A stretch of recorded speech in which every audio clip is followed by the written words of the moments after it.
Today is Tuesday, September 28th, 2021 at 6 p.m. This is the Hanson Board of Selectmen meeting being brought to you by Whitman Hanson Cable Access. Please join for me for the Pledge of Allegiance.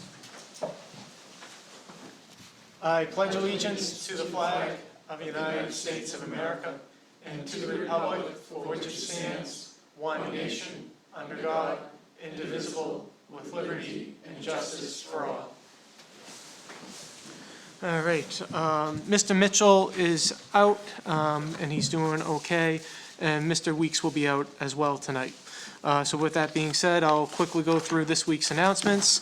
As a reminder that the Great Pumpkin Classic Car Show will be held on Sunday, October 10th from 10 a.m. to 3 p.m. at the McQuon School, with all proceeds to benefit Dollars for Scholars and Whitman Hanson Will. The admission is $5 per person or $15 per family. Awards will be presented for winners of various car categories. There will be food, raffles, and kids' costumes contest, and candy. The rain date will be held on September 17th, 2021. October. Woo. Living in the past, October. So join the Recreation Commission for Camp Kiwanee Halloween Spooktacular on October 30th from 3 p.m. to 7 p.m. This event will feature a pumpkin walk, story time with Big Joe, a hot cocoa station, s'mores, arts and crafts, and even a haunted house. Admission is free and costumes are encouraged. The rain date will be October 31st. Please license your dog by September 30th to avoid a $25 late fee.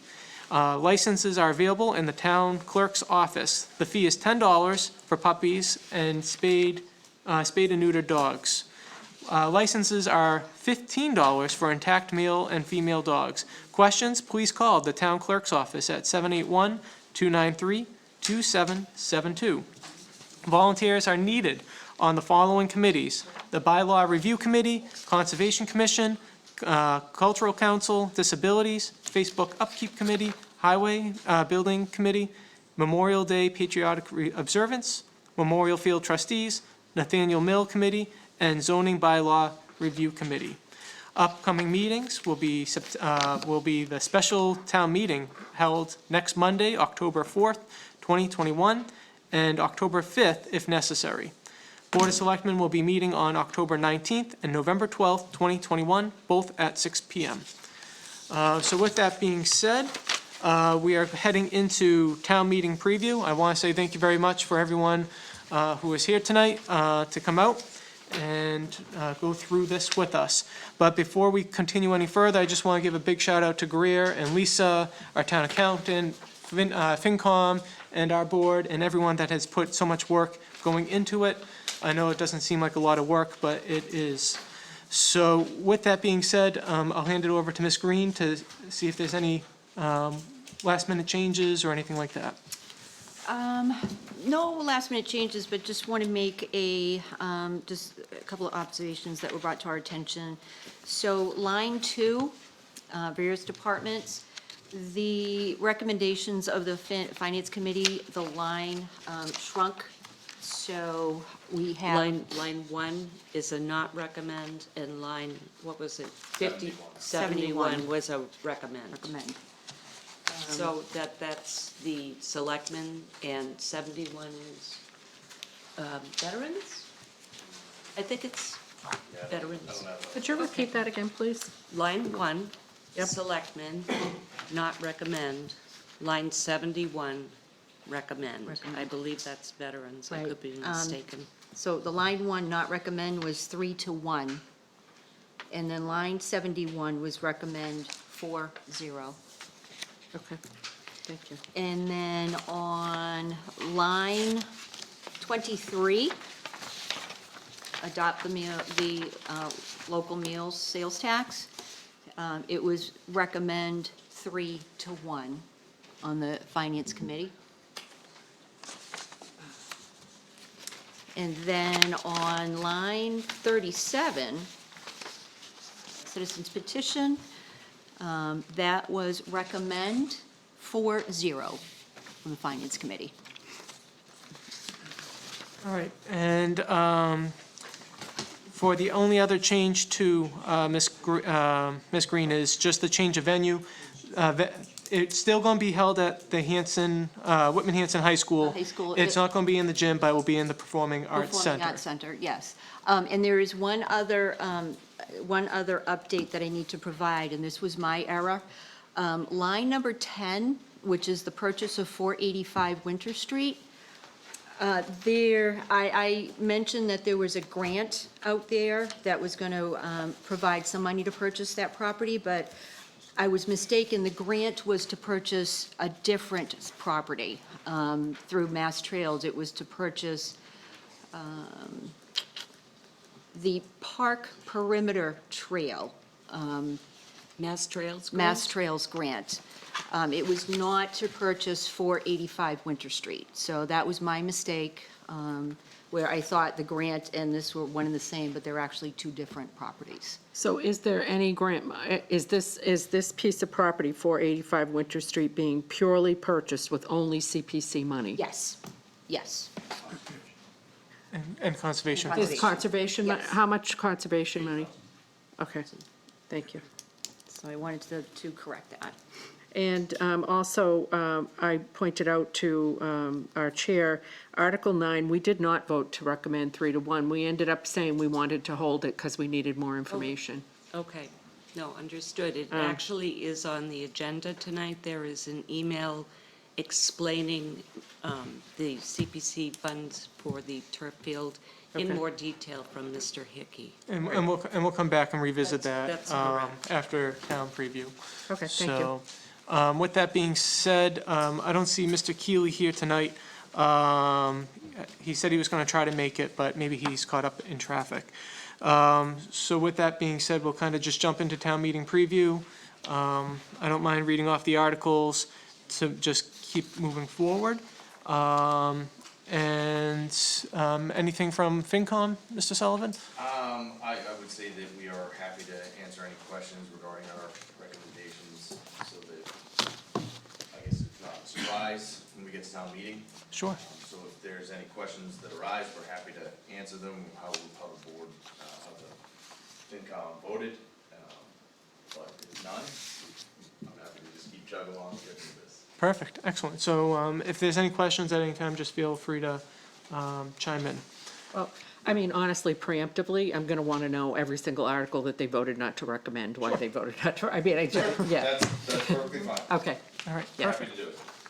All right, so, kicking off, Article 1, I move that the town to vote to transfer from free cash the sum of $1,165.65 to pay 3 unpaid bills from the prior fiscal year as printed in the special town meeting informational warrant. No questions? Mr. Young? The actual certified free cashes for this town meeting is certified by the Department of Revenue. Ms. Yep. Just read that today. Hold on. Let me get that for you. Just continue on, and then when we get it? Kate is asking, we just want her for executive session. Yeah, I already talked to her. Yep, Okay, okay. yep, thank you. I have heard of it. Oh, go ahead, Mr. From- Sullivan. From Todd, he said it certified at $2,210,786. That was from Todd. Okay. Thank you, appreciate that. So, no questions here, so moving on to Article 2. I move the town vote to transfer from free cash the sum of $17,590 to supplement the 5 appropriations as printed in the special town meeting informational warrant that they were previously voted in Article 5 of the May 3rd, 2021 annual town meeting for the fiscal year beginning July 1st, 2021. There was one line that was not recommended from the Finance Committee. It just was line 1. Sure, so line 1 was not recommended by the Finance Committee. We have made it a point over the last few years of not recommending any additions in personnel or significant addition in hours at a special town meeting, especially when you're gonna fund with free cash. We've never been in favor of funding positions with free cash, because we just don't know if that free cash is gonna be available in the spring. So you run the chance of bringing someone on board and then having to fire them in the spring. So, I think it's been we've always looked at adding new positions in the spring, where we have a full look at the budget, and does that need fit within the budget? So, that's where we voted on. Perfect. And I believe line one was like a minutes clerk, as I recall, off the top of my head. Okay. So that line was for funding for the Bridgewater State, the student that's helping us with minutes. We had increased the line because we're finding that other departments are asking for help with minutes as well. So she's been helping us with other minutes. She's not really an employee, so to speak. She's just a minutes clerk. So that's the only reason why we increased that line, to see, moving forward, what other departments are going to need help with minutes, because basically departments are having trouble with them, keeping up with minutes. So, which is a really strange thing. It's strange to me that all of a sudden this is happening, because historically, we have not ever run into this problem. And I've even had times when I was the chair, and I've taken minutes of like community preservation and other, a lot of us have that have been on committees. And so I know we've got some catching up to do with the selectmen's meetings. And we also have got a loss in the planning office there, so there's nobody to really do anything as of now, but there will be hopefully soon. And so you're not, I guess I'm asking, is this a long-term plan, or is this to get us over a hump? I don't believe it's a long-term plan, but we'd have to reevaluate the operations in the selectman's office for producing minutes, because it does involve watching the meetings and then basically summarizing and making sure we've gotten all the votes accurate and who made what motions and things like that. So it would just be reevaluating the operations. And so the minutes clerk that we have on now is as well to help with the planning board, because we had a sudden resignation and we had somebody that hadn't produced any minutes. So there are a backup of minutes in a couple of departments because of lack of personnel. So we are using this minutes clerk to help us with all of that. Okay, and if we don't get that funding, what's Plan B? Plan B is I'm less available to people that walk in the office or need to speak to me, and I spend time watching the videos and listening to the audio that we have and producing minutes, months and months of minutes that this person didn't produce. And is it possible for us to ask the members of the clerical union if they can pitch in to help? They said no. We posted it before for them, for the planning board, and none of them expressed any interest whatsoever. So in some of them, it's not identified clearly in job descriptions. So there's not a need for the clerical to help with minutes. Okay, so it would be a bargaining, Yes. potential bargaining Yes. issue, okay. You know, and in other towns too, that is something, other towns have lines for recording secretaries, and that's all these folks do. They show up at meetings, they record the conversations and the discussions, and then they generate minutes, and that's all they do. That's all they're paid for. So it's usually not a large budget. Okay, thank you. Thank you. Mr. Young? I was not aware that the preparation of the minutes or watching videos was part of the Town Administrator Act and fell under the Town Administrator's job description. I was always under the impression, ever since I lived in town, that it was a job, under the job description of the executive assistant. Yep, but right at the moment, our office has been over inundated with a lot of things. Yeah. And we had a wonderful administrative assistant who had retired, who had stayed here, pretty much lived in the selectman's office. And she made sure everything got done. And when she had left, we have found that our office desperately needs another employee in there to make sure our operations run smoothly. Well, are you insinuating that Greer isn't just as wonderful as mine? I'm not willing to work 60 hours a week. My job is an hourly job, and Mary would get up at 5 a.m. She would start answering all the emails. She would come into work. She did her minutes, nights and weekends, all for free for the town. Department of Labor says that if you're an hourly employee, you're supposed to be compensated for every hour. I And can relate to that, because when I was on the Board of Water Commissioners, I was the clerk, and I didn't get paid 1 cent. Yep. We had long meetings, and I did the minutes for free. I think what we're saying is that what happened before was not a sustainable model, and that we have got to, based on feedback, not just from Lisa, but also from Mr. Stanbrook, we are going to have to take a look at how that office is staffed.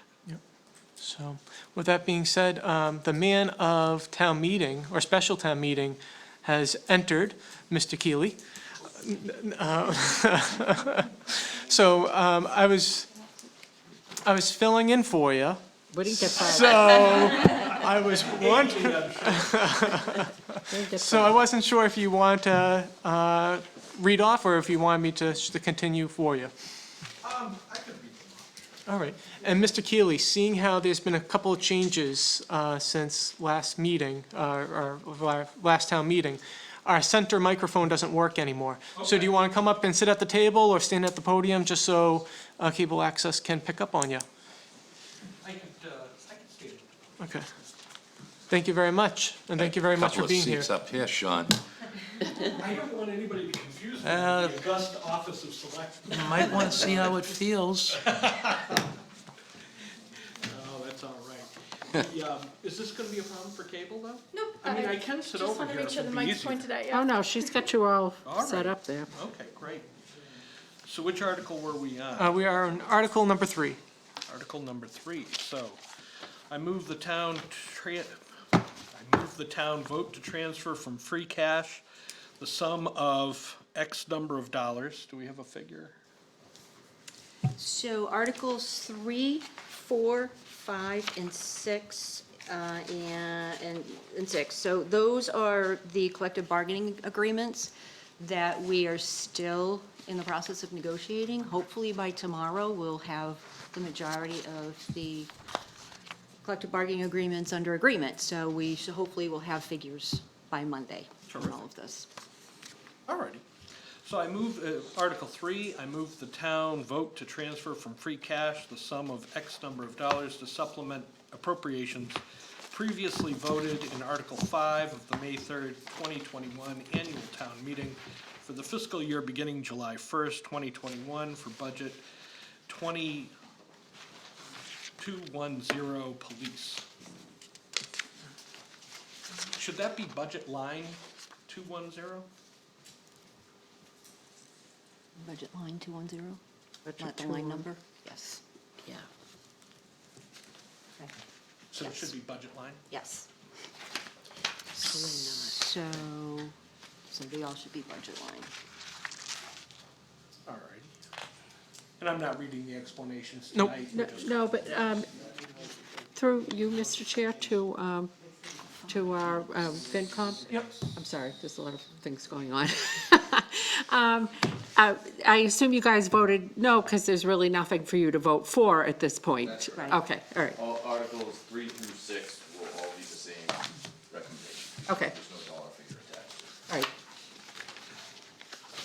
So Article 4, I move the town vote to transfer from free cash the sum of X number of dollars to supplement appropriations previously voted in Article 5 of the May 3rd, 2021 annual town meeting for the fiscal year beginning July 1st, 2021 for budget line 220 fire and ambulance.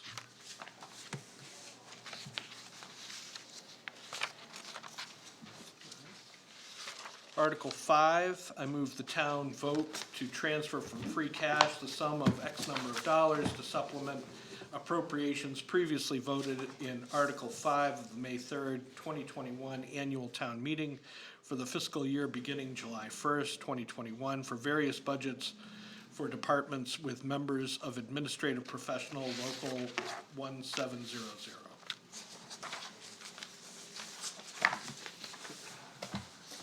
Article 6, I move the town vote to transfer from free cash a sum of money to supplement appropriations previously voted in Article 5 of the May 3rd, 2021 annual town meeting for the fiscal year beginning July 1st, 2021, for budget line 420 highway.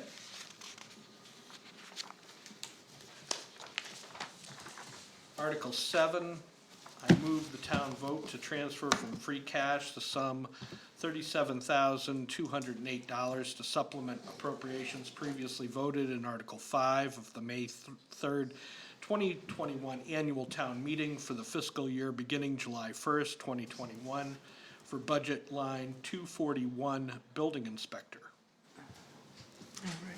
And then Laura, you would want an explanation, just because it was voted not to recommend from FinCom, correct? Well, I think he kind of already offered up the explanation by way of Okay, what they okay, had said. perfect. I I just- mean, I'm inferring that it's the same.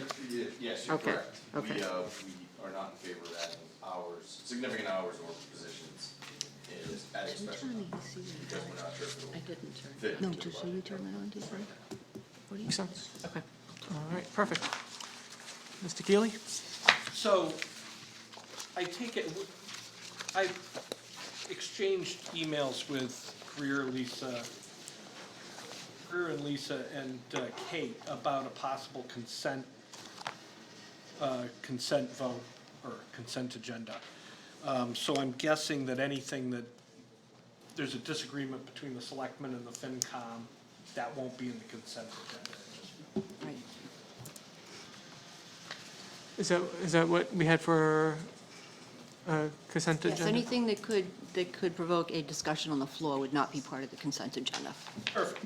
But just as an FYI, so like, for instance, there's several that are not to recommend, the ones that we haven't actually, the union negotiations that we haven't actually finished, those may or may not be, Right. controversial. And we could, it's, if they're non-controversial and they're outside the consent agenda, that's not a huge deal either. It adds a few minutes. So we could always side on side of that. Yeah, people may want to talk, because they are union contracts, they may want to, Yes, absolutely. So for Article 8, that's what we're in, right? Yeah. Article 8, I'll explain to everyone that I will read the motion and then the lines and give people a chance to hold the lines, and then we'll proceed to a vote on all the lines once the discussion's done.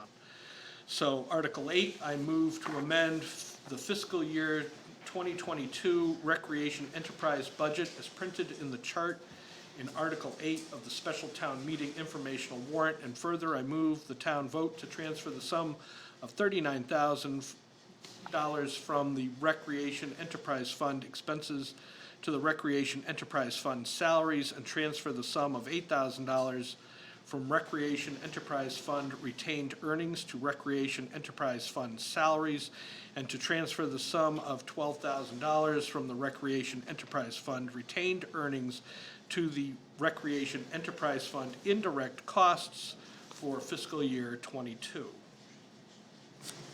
That's a tongue twister. I have a question. Go ahead, Madam Clerk. On Article 8, the motion is different than what's in the book. Right? So are we gonna be pending up, We're making, this is an amendment. Yes, it's Yeah, going to be an And we're gonna have a amendment. handout. thank you. Yep. That's Yeah, all- that that's just today, we This happened just today. finalized Yep. what numbers they need in order to so pay there the will- salaries so of will be a recreation. handout? There will. Okay, Yep. thank you. Thank you. Article 9, I move the town vote to appropriate the sum of $90,000 from the Community Preservation Committee's undesignated community fund balance to pay for design fees for an artificial turf field at Hanson Middle School. And then I know that we'll go back after a preview and we'll have further conversation. We have a couple of gentlemen that are here to represent the project. So once we get through town meeting preview, we'll loop back. So you want me to hold our recommendation, you want me to be part of the discussion afterwards, or you want my recommendation now? Laura said she wanted it now, so it's Sure. up to you, whatever. If you don't mind just hanging after for a quick This is the minute. one that we're. We'll have because a we further just didn't- discussion, yep. Yeah, okay. But I am waiting with bated breath to hear why you said no, but I'll wait. Article 10, I move the town vote to appropriate the sum of $65,000 from the Community Preservation Committee's open space fund balance to be used to acquire the property at 485 Winter Street, Assessors Map 98, Lot 12, containing 8.97 acres more or less for open space management and related conservation purposes to be placed in the care and custody of the Conservation Commission, and to authorize the conveyance or acceptance of a conservation restriction on such property if so required. Article, Is oh, that your two-thirds vote where it's going, I'm not sure where it's planned, but because it's conservation, it doesn't, did BS take that? What was the question? I'm sorry? I did not. Usually when you appropriate land, you usually have to have a two-thirds vote. Where it's conservation, do you know if you don't have to have a two-thirds vote? Because it obviously takes. I think any acquisition, Mr. I'm Sullivan. sorry, didn't Lisa say it was a different plot of land than 485 Winter Street? Oh, maybe you No, walked it no. afterwards. That was, she was saying that she had referred to a grant at our last Okay, meeting, but that sorry. applied to a different piece of property. Thank you. Right, Yeah. yeah. We can ask Kate that this evening when we're, she comes on. We've always required Because she's already two-thirds. reviewed these, and I've included her changes. Hold on, we have so Mr. I'll ask her. Oh, Mr. Clemens. Mr. Clemens? If it were the change of use of a piece of land the town already owned, I believe two-thirds is required. I'm not so sure about this. Yes, we can check with Kate, or the moderator can always search the house during the end of the vote. Yeah. Okay. I can also check with our parliamentary procedures as well, yeah. And I'm sorry, can I just, is this the piece of property that we had the right of first refusal on? That's correct. Okay. It's been on chapter 61 for many, many years. But we've had ongoing discussions with the owners, and this is, all parties involved would like this to happen. So things have progressed to in a different direction? Correct. Yep, okay, great. Article 11, I move the town vote to establish a budget line item for pond management in the Selectmen's fiscal year 22 operating budget, which I believe that means budget line 122, the parentheses. Beth, am I required to read that in the parentheses? Should that be part of the motion, or? Yes. Okay.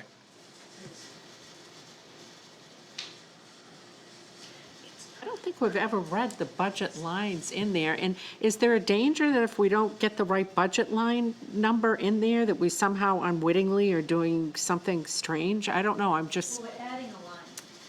We need to know what.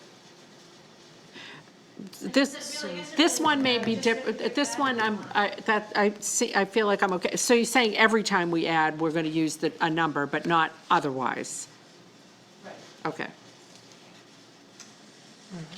And then this one, we had different opinions. Mr. Sullivan? So, for the past few years, we've gone through the budget and removed what we call excess budget line item. Because once money is appropriated to that line item, moving it around requires either transfer of funds or to be done in another town meeting. So while we believe this to be a valuable, we understand that this money's needed for ponds, we felt that it should be included in the budget for the conservation department. So that should reside in there as normal, whatever the amount of funding they were looking for pond management, that would be added onto the budget in the spring. And when it said, from fiscal 22 to fiscal 23, $50,000 increase, that increase would be explained through the increase in the pond management. The only caveat we had to that was if there was some mass general law that required us to have one, we would recommend that it go into the conservation department. So- I understand from the conservation agent that water bodies are not under the statutory umbrella. Phil. Right, that's correct. Conservation really has two statutorily established responsibilities. One is to locally enforce the Wetlands Protection Act, and secondly is to manage conservation properties, that's essentially land parcels. Assignment of management of ponds is not assigned by any statute to conservation commissions. It's really a municipal responsibility, and that's the case we made to the Board of Selectmen a month or whatever ago, and that's why it's being presented this way. People may assume, using common sense, that it's a conservation responsibility. However, it is not, and we're certainly not funded for it, and the management would require much more input than just from conservation. There's Board of Health, there's Recreation, there's probably other departments as well. Open space. That's why it's presented this way, and we propose this as a new thing, because the town has never faced up to those facts before. So when Mr. Clemens presented the need for this, he was advocating, I guess I'd say more as a citizen than as the conservation. I mean, obviously, he's in conservation. But so we want to establish a new committee. And so, well, we don't want to. We don't want to establish a new committee. But, well, I know, we don't want to establish a new committee, and we actually did discuss that. But there is a need for this particular managing the ponds. It's like, it's a lot. It's very complicated. So it isn't properly going to fit in the conservation budget, but is there a way for us to be responsive to what these guys are expressing as a concern? Can we tuck it into the select? I don't know. It could just go in the operating budget, the It's- selectmen's operating budget. Yeah. One thing to think about here, just from a pure financial perspective, is the need there? I'm not gonna argue that Yeah, point one yeah. way or the other, but from a pure financial perspective, where, we're talking about it as just establishing the line, and then we'll have a study. Well, two things. One is, what are we gonna find in said study? And I don't wanna use the analogy of opening Pandora's box, but that's kind of what I'm talking about with, what happens if that study says we need $750,000 to remediate some issues? Again. Oh, how do we that's not meet- the kind of study we're doing. We're doing a study about how do other towns manage their ponds, what's that look like, what kind of programs are out there, we're not doing, I think from yeah. a base financial accounting standpoint, what we're saying is just add it to the selectmen's operating budget. Again, unless there's something that says, a mass general law that comes down from above that says you have to No. do this, you have to have a pond management item, I would say just roll it in your budget, and next year, when the town administrator prepares the budget, the selectmen, you say, our budget went up by a factor of X because of this. It's this one line item. But the minute we start carving out line items, I think it's a very valuable, I think the cause is right where it needs to be, and we need to do something. But at the same time, the minute you start carving out individual line items of a budget, next year, FY '23, let's say we fund it with $20,000. You don't use the 20,000, then we're shifting it around. Yeah. So, And from a line item perspective, correct me if I'm wrong, but I think you mentioned Halifax has a pond management line item, and theirs was $223,000. In terms of preparing a budget where we had to have an override, do we have $225,000 to carve into a budget?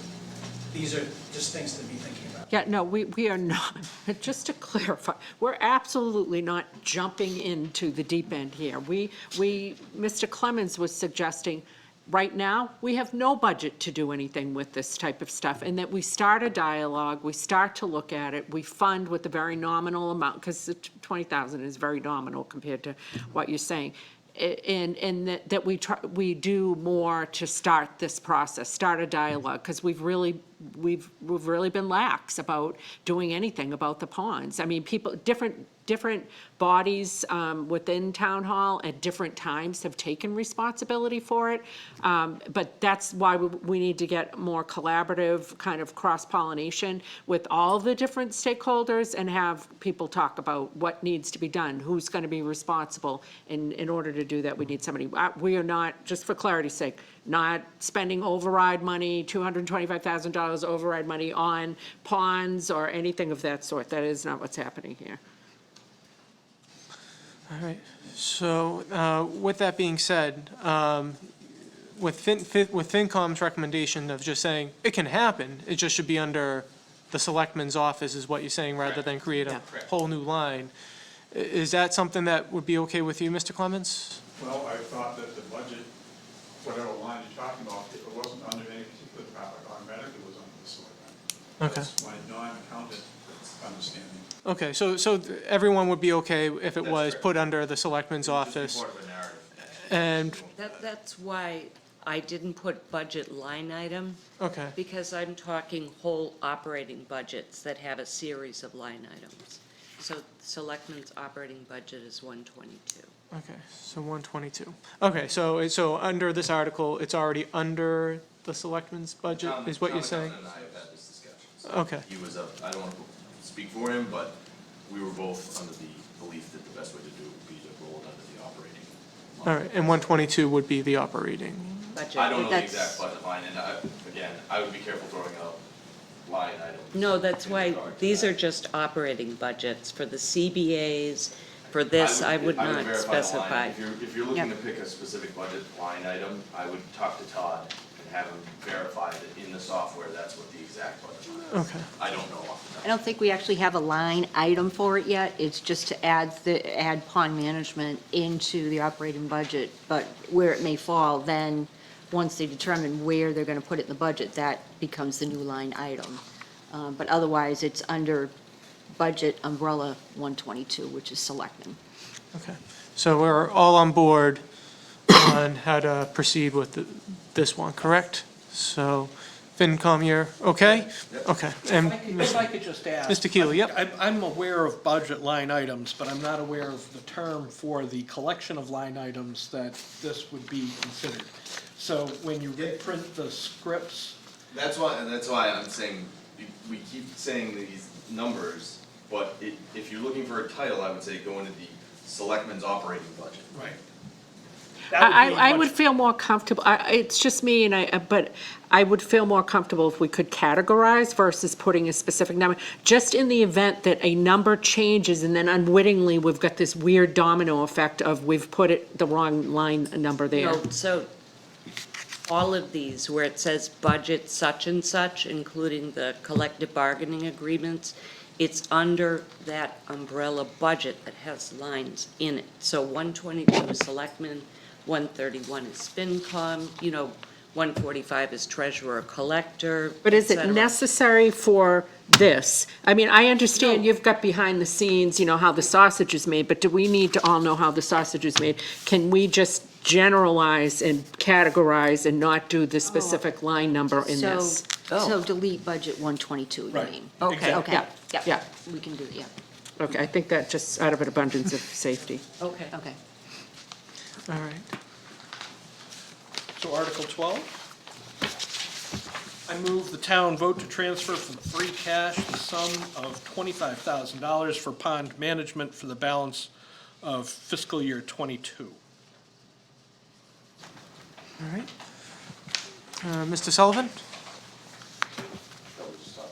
Yeah, Okay, so we're good on that? Okay, I think they're fine if we just, yeah. perfect, Yeah, okay, sorry. perfect. All right, Article 13? Article 13, I move the town vote to transfer from free cash the sum of $54,000 to pay for the fiscal year '23 to fiscal year '25 interim year adjustments of the town's real estate and personal property values as required by Massachusetts General Laws, Chapter 218 of the Acts of 2016. Article 14. I move the town vote to transfer from Article 8 of the October 7th, 2019 special town meeting the sum of $3,263.46 and to transfer from free cash the sum of $6,731.54 to hire an outside firm to recodify the general and zoning bylaws. Article 15. I move the town vote to transfer from free cash the sum of $8,000 to upgrade the telephone system at the town hall.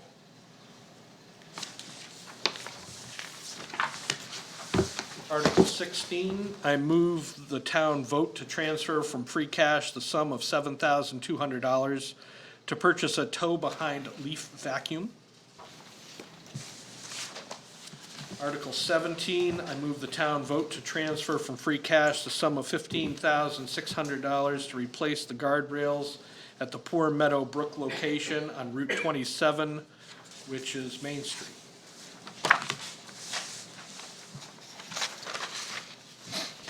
Article 18, I move the town vote to transfer from free cash the sum of $99,500 for stormwater management and MS4 permit-related items. In this case, is MS4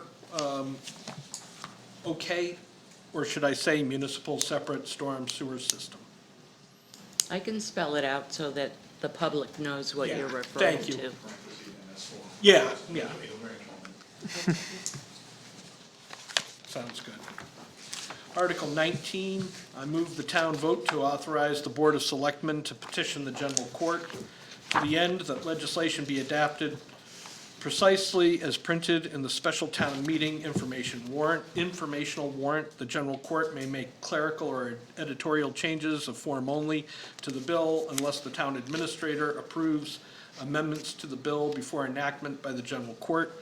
The town administrator is hereby authorized to approve amendments that shall be within the scope of the general public objectives of this petition.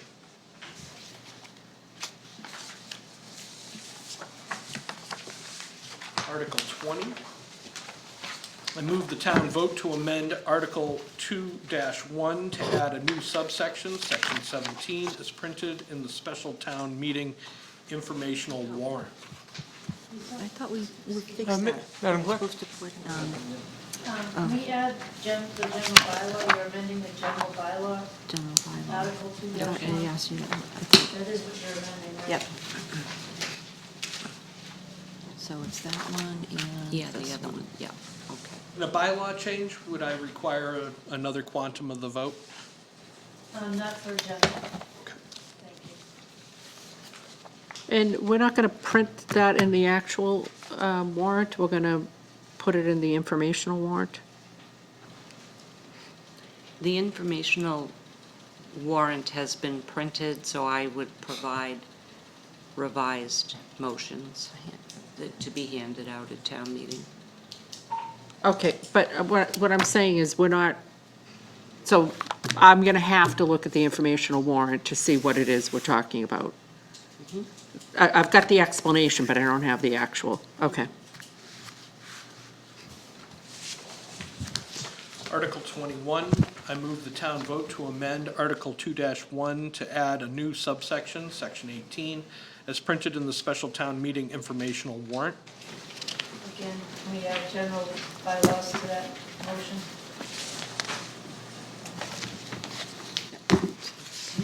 Yep.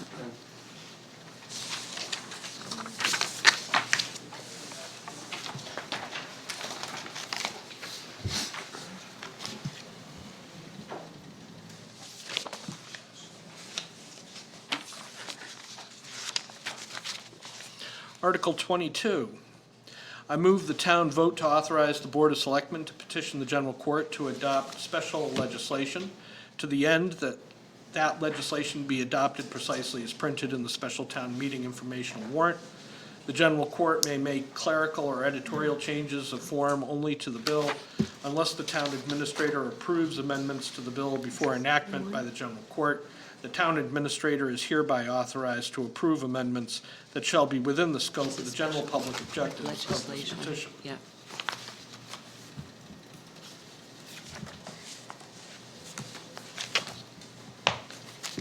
Article 23, I move the town vote to adopt Massachusetts General Laws, Chapter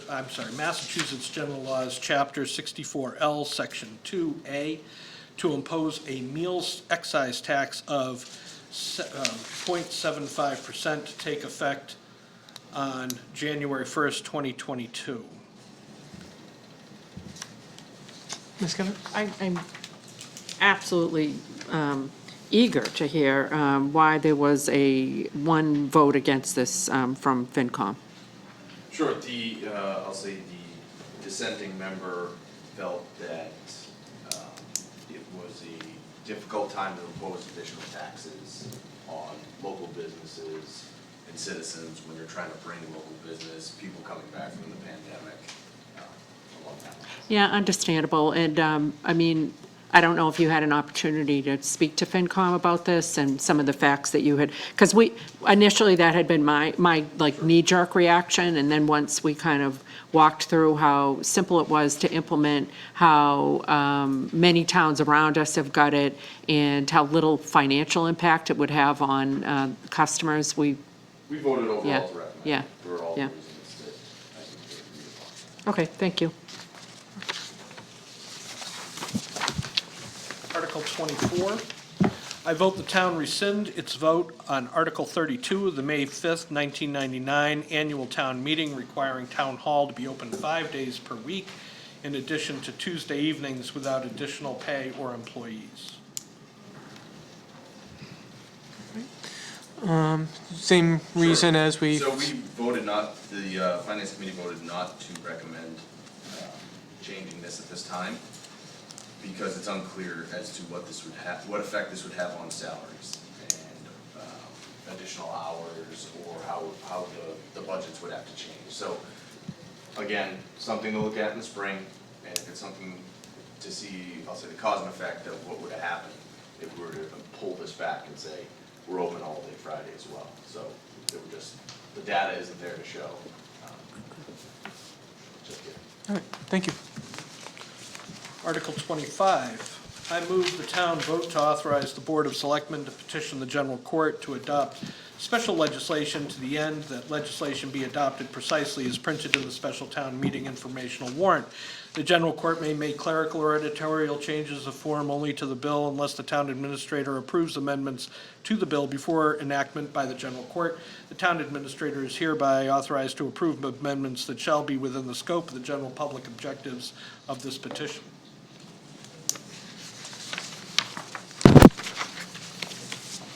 Giving the general court a lot of work to do. We're gonna need a raise.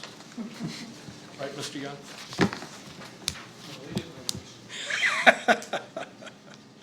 Article 26. I move the town vote to amend Article 2-12, Section 12C, holiday schedule of the general bylaws to add Juneteenth as a paid holiday for wage and personnel employees.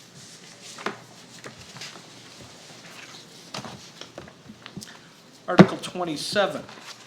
I move the town vote to amend the wage and personnel bylaws, Article 2-12, classification and compensation by deleting sections 11A through 11E in its entirety and inserting in the new sections 11A through 11E as printed in the special town meeting informational warrant.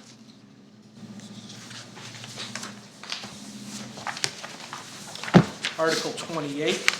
I move the town vote to transfer from free cash the sum of $33,295 for a collective bargaining agreement obligation. Mr. Sullivan, Excuse me.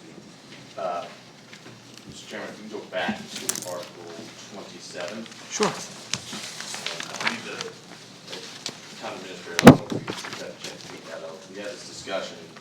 There's not actually any money attached to that. There is not. Correct. But you had it printed there. Just- Oh, okay, we'll remove it There should from be the no, list. there should be no funds, Okay. no additional funding, that one should say. So that 2,973, there's actually no additional funding. Thank you for pointing that out. Thank you.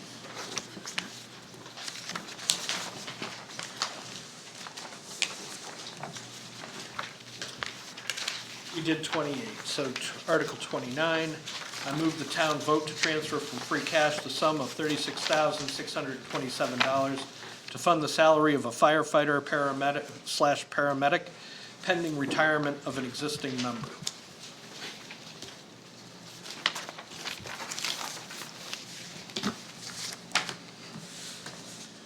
Could we change that to existing member of the fire department? This was what town council suggested. I'm not sure if the fire chief might, do you want it to say fire department or? It's just, I don't think there's any legal import, it's just Okay, clarity. sure.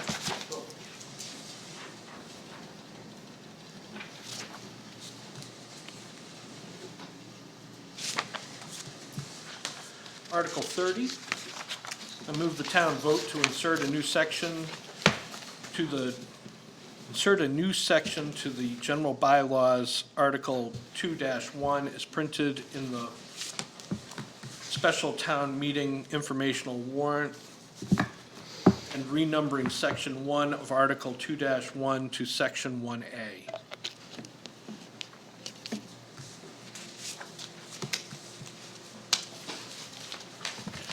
Article 31, I move the town vote to transfer $20,194.72 from the amount appropriated under Article 5, Line 6 of the July 29th, 2020 annual town meeting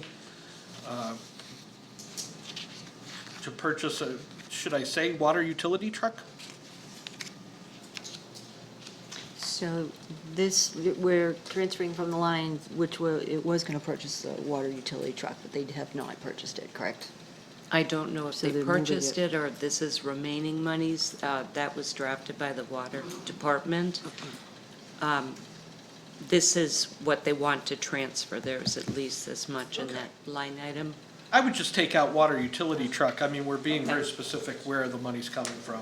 Okay. I mean, again, Kate may correct me, but that would be fine.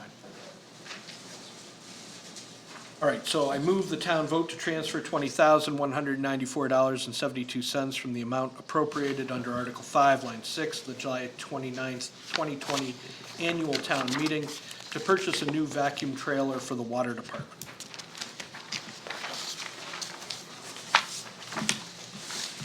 Article 32, I move the town vote to transfer $325,464.47 from the amount appropriated under Article 5 of the October 1st, 2018 special town meeting to replace well number Yeah, we'll 1 take that out. at the Crystal Springs well site.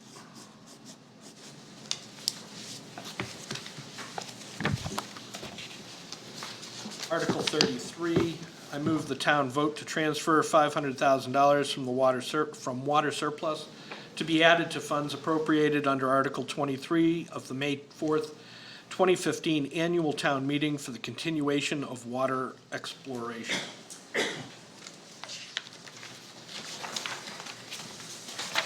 And so, as I've discussed with other people at this meeting, I'm going to make the motions for all the articles that were voted on by the board as far as giving a recommendation. And those that are coming from other citizens petitions that the board has deferred on, I'm going to allow the petitioners themselves to make the motion. That's my plan. So for the purposes of tonight, I'll do. We appreciate that. Thank you. All righty. Just want to put everybody on notice. Article 34, motion by Kevin Cohen. I move the town vote for a non-binding resolution. I copied this directly from the petition so that it would be exactly what the petitioner wanted. I didn't make grammatical corrections or anything. Okay. All right.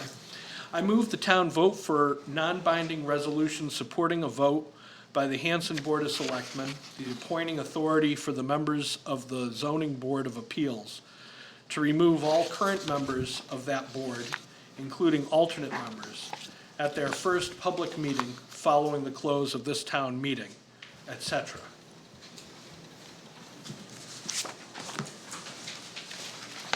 Article 35, a motion by Frank Malisi. I move the town vote to amend the Town of Hanson zoning bylaws expressly contingent on an affirmative vote by the town residents at the annual town election to be decided by the town clerk by amending Section 6, subsection M, marijuana establishments, as to permit marijuana retailers in all districts or take any other action relative thereto by making the following changes thereto by deleting the text shown with a strike through and inserting the text shown in italics as shown in the printed special town meeting informational warrant, and this would require a 2/3 majority vote.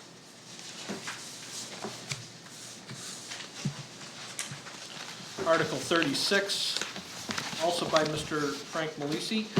I move the town expressly contingent on an affirmative vote by the town residents at the annual town election to be decided by the town clerk, will vote to amend the Town of Hanson general bylaws by amending Part 3, articles relating to the general public, by amending section Article 3-24, marijuana retailers, to permit marijuana retailers in the town of Hanson, by making the following changes thereto, by deleting the text shown with a strike-through and inserting the text shown in italics as shown in the printed special town meeting informational warrant.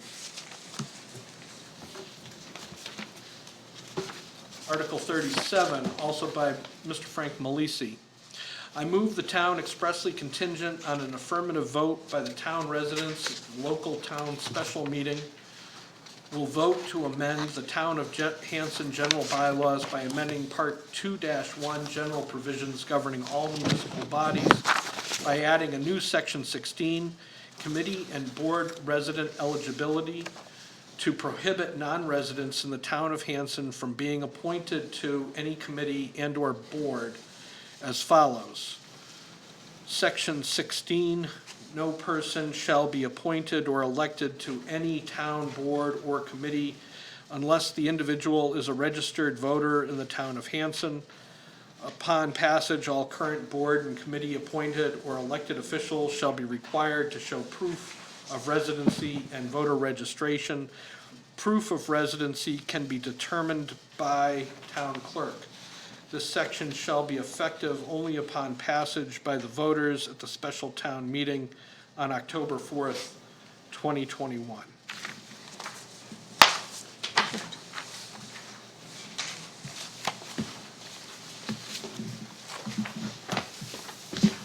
And at that time, I will move to dissolve the meeting. Perfect. Thank you very much, Mr. Keeley. Absolutely. Did you want any of our, why we recommended any of the last few articles, or you good with just citizens' position? We're good. Okay. Or I'm good at least. Are you guys okay? I'd like to know about the retail marijuana. So, I mean, we just looked at it from a strictly dollars and cents. Yep. The amount of cash that this could generate for the town would go a long way in a town like this where our revenues have been down. That's what I figured. Perfect. Thank you. All right, with that being said, Beth, are you heading back upstairs? I was gonna go grab the gentleman. Oh, perfect. We were done. You're the best, thank you. All right, so next up on the meeting agenda is to discuss, I believe it's Article 9, which is design fees for Hanson Middle artificial turf. So at our last meeting, we read off and made the assumption that the Article 9 was to design an artificial turf. Mr. Santalucia had reached out to me and said that, well, hold on, there was a little bit more to that. So I said, well, how about you come in and present more details about the article to the board? So, Mr. Santalucia? Sure. And I'm accompanied by Warren McCallum, who is a treasurer for Hanson Soccer. Do you mind just coming to the podium real quick? Sorry. I'll start. Okay, great. Yeah, so I'm Pepper Santalucia. I'm currently the vice president of Hanson Youth Soccer, having stepped down recently. Warren's our treasurer. He's also part of the administration at the Norwell school system and handles facilities, including fields. So he has a lot of direct experience with this. I've been here before. Maybe there's some new faces on the Selectmen's board, but some of you know I've been here before. 2017, we were told by the South Shore Soccer League that the middle school field was unsafe for play. That was 4 years ago, and we've been trying lots of different avenues to figure out how to give the students of Hanson Middle School a field that is safe for play, and safe for play by any other Hanson kids or adults who want to use an athletic field in the town of Hanson. There's a perennial confusion about whose responsibility it is to take care of the school fields, Indian Head and the middle school. I've been around and around this multiple times. The school district mows those fields. They do not do anything else unless we give them money to do it. So just as the town is responsible for those school buildings, major maintenance, repair, upkeep of those buildings, the town also has responsibility for the grounds. That's my understanding. The grounds, the fields, have gotten zero attention from the town as long as I've been in the town. I was chair of the finance committee. I've been around for 14 years. Grass fields do not just replenish themselves. They need attention. And the sports programs, including soccer, have over time spent money on the fields. And Hanson Soccer was spending money on the middle school fields, but it got to a point where it just wasn't, there was nothing, we couldn't salvage the field with the resources of one youth sports program. So we have a situation where, and we're grateful, let me say, Hanson Soccer is grateful for the use of the soccer field on Robinson Street. Parks and Fields pays, the highway department mows it. Parks and Fields does seasonal applications for it. We try to pitch in too. That field's not big enough for a full-size soccer field. So we had played our 11v11 soccer games, grades 7 and 8 soccer games at the middle school field until 2017. So, I'm not here just as a soccer dad. I'm here as a resident of 3 kids. One who's at the middle school, one who just left the middle school, one who's on his way to the middle school, okay? The field is not, it's in very, very poor condition. Football practices on Indian Head, and that is also a field that needs attention, and it's the town's responsibility. Now, the sports programs are willing to contribute, and we will. And I'm here tonight to at least pledge Hanson Soccer commitment to raise funds, and then if a turf field is built at the middle school, can pay rental user fees towards the maintenance and eventual replacement of that turf field when that time comes. So, I talked with, I've seen exchanges with Tom Hickey, chair of the CPC, with Parks and Fields. The article is written asking for design and engineering for a artificial turf field. Apparently that can't be amended, that can't be amended unless the CPC reconvenes. And I don't know if that will happen. But at the same time, I think there's a good case to be made for an artificial turf field at the middle school. We have football, we have lacrosse, we have soccer, field hockey. There are a lot of sports programs that are looking for field space, and they have to compete. Many of them are able to get field time at the high school, but it's a struggle. There are a lot of people who want to use the turf at the high school. And we were just talking with Mr. Armstrong, who was on the building committee for the middle school and the high school. So he was involved in the deliberations about whether to put turf up at the high school. And I won't speak for him, but he's familiar with the sort of cost-benefit analysis of artificial turf versus grass. You can use turf very intensively. You don't have to worry about cleats ripping it up in the muddy weather. You don't have to rest the field the way that you do with grass. And it's not fair to compare artificial turf and the maintenance that it requires with doing absolutely nothing for a grass field. That's not the choice that the town of Hanson faces. The choice is starting to do maintenance, substantial rehabilitation of grass fields and ongoing maintenance of it versus investing in an artificial turf field and then maintaining that one.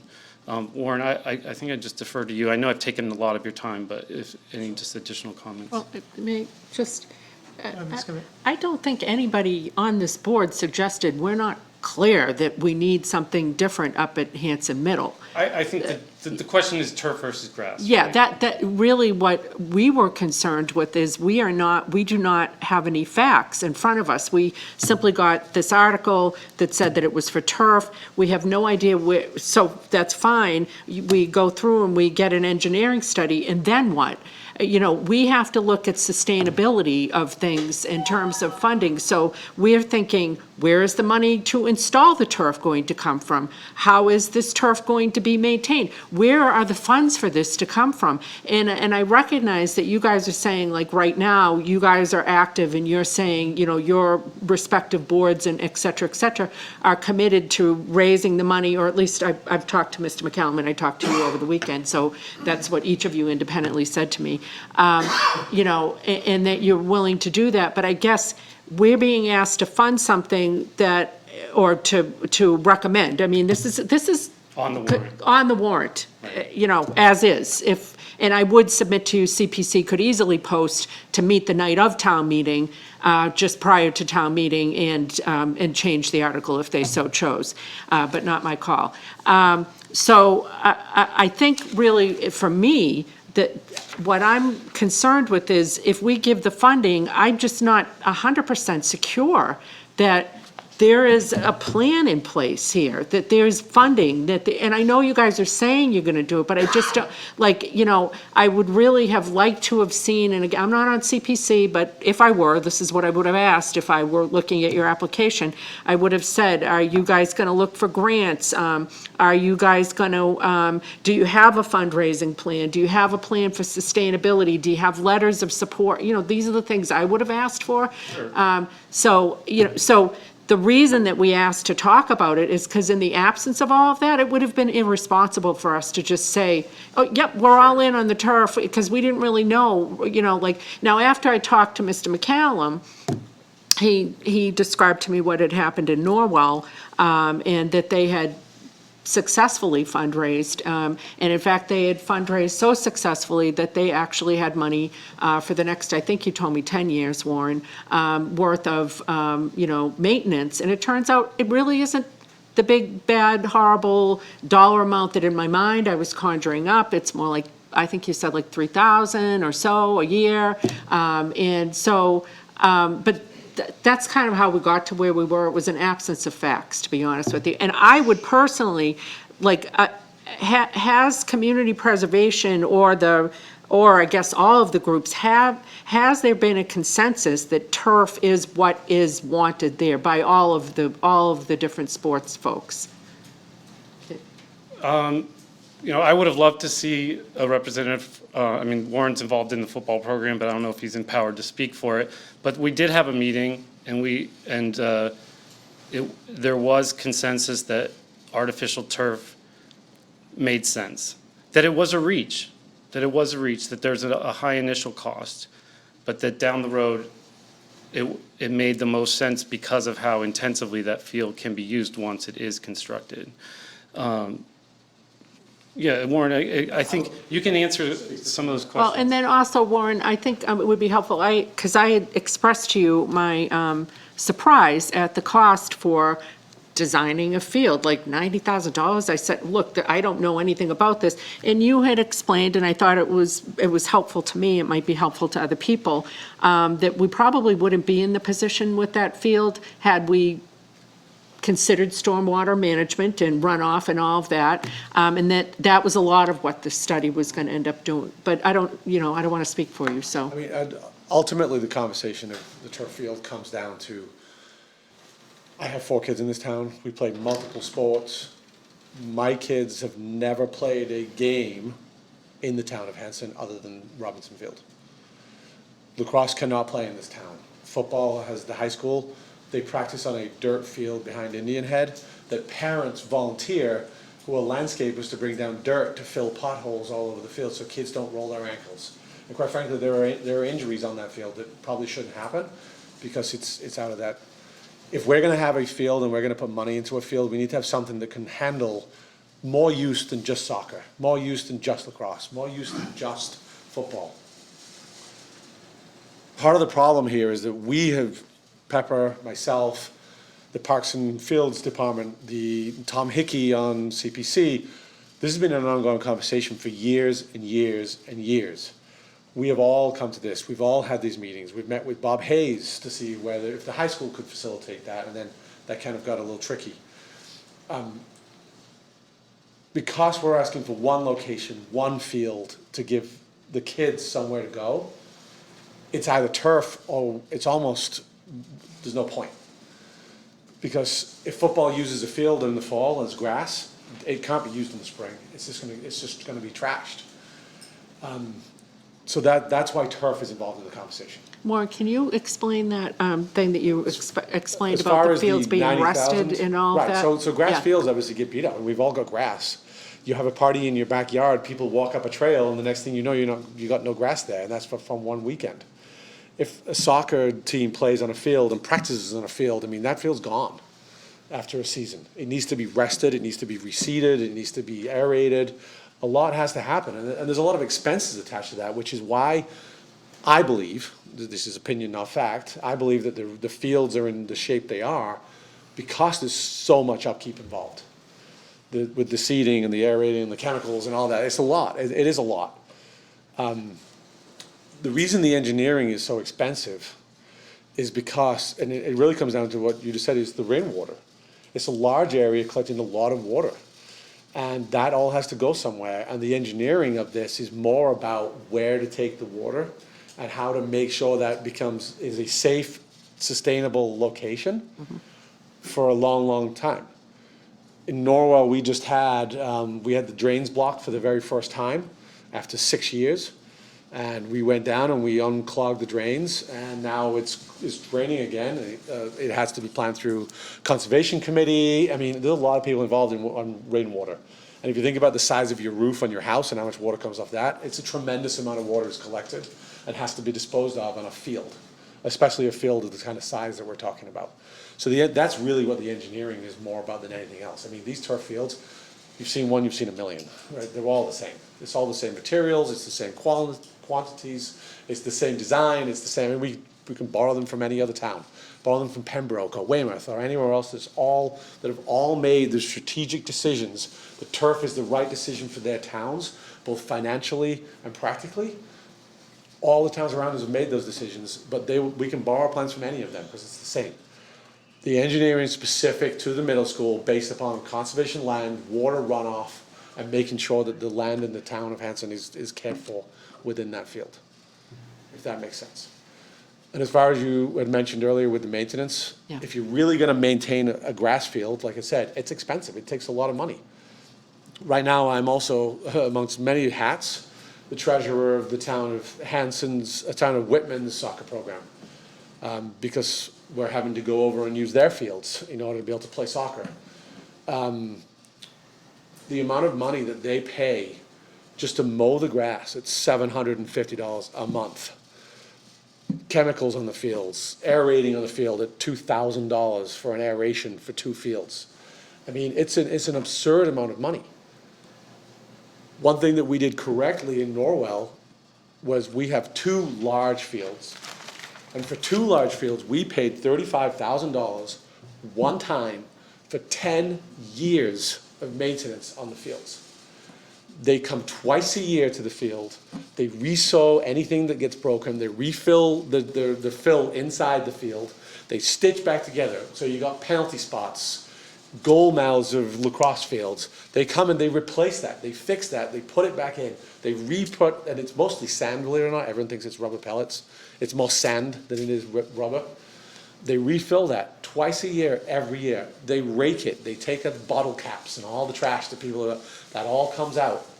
So for $35,000, we got 2 fields for 10 years of maintenance. We're gonna pay that in Whitman for 2 fields for grass in 2 or 3 years. I mean, it's just a ridiculous amount of money. And I'm sorry, I just had two. Yeah, quickly, because we have to move on. So I just had two questions. How much do you think the installation would cost? Because if we're talking about your ability to fundraise, we need to kind of know that. And then life expectancy of the turf. So, I'm gonna talk round figures. You're talking basically $1 million for a total for a field. CPC is eligible to pay everything, it's about $600,000 or $700,000 that they are capable of paying. I'm not saying they will, but they're capable.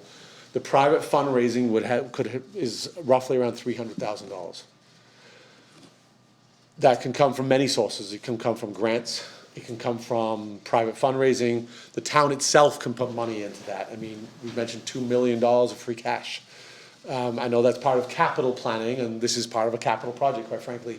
If you're talking about a town, I mean, fields for hundreds of your school children to be able to play on, for a 10-year investment, that's not unheard of. I've just done a project for $600,000 to replace 2 boilers in a high school. So we're talking the same amount of money for a field for hundreds of kids to use for. The guarantee kind of life expectancy is 8 to 10 years, is what they will tell you from the companies. If you ask any town around here, you're talking closer to 12 to 15 years is more reasonable, is more likely what happens, as long as you take care of it and you maintain it appropriately. With that, I don't know, $1,500, $2,000 a year, you could easily looking at 12 plus years for a field. Mr. Clements? Real quick point, but an important one. Not bad information, it's very good information, except for one point. I'm on the Community Preservation Committee here with Tom Hickey, who's the chair, and we understood quite clearly that under state law, Community Preservation Act funds can be used for design of turf fields, but not for installation. The installation, our understanding, would have to come from some source other than Community Preservation funds. So that's the $300,000. We understood from looking at this, that you're talking about $90,000 design. That came before community preservation. We have not talked anything beyond that because we don't think we're allowed to. Okay. I think we Mr. can find examples of. Mr. Santolucia, sorry. I just had one question. There's a softball field up there. I didn't hear either one of you mention about girls softball.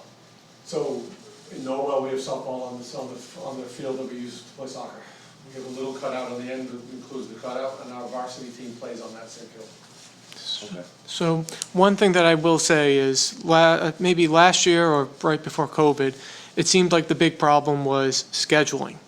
None of the organizations could talk to each other to figure out when could we use this field versus that field. It seemed like there was a lot of demand and not a lot of organization, and whether or not. The moment there is no show field to have a schedule.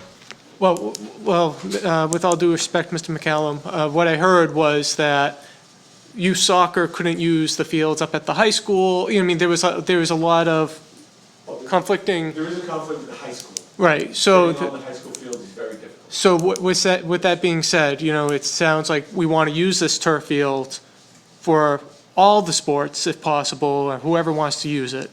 So my concern is we build one, we're still with the same situation of, well, wait, I thought I got it on Wednesdays and whatnot.